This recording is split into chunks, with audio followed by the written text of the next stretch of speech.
How to restrict access to explicit books and audiobooks on the iPhone 16 series. First, let's return back to the home screen by swiping up at the bottom of the screen. Then from the home screen, tap on Settings. Now in Settings, we scroll down and tap on Screen Time. After that, we scroll down and in here, tap on Content and Privacy Restrictions. Then tap on App Store, Media, Web, and Games. Then tap on Books.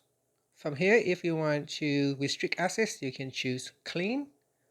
Otherwise, if you want to allow access to explicit books content and audio content, select Explicit.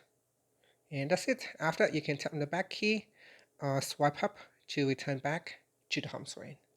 Thank you for watching this video. Please like and subscribe to my channel for more videos.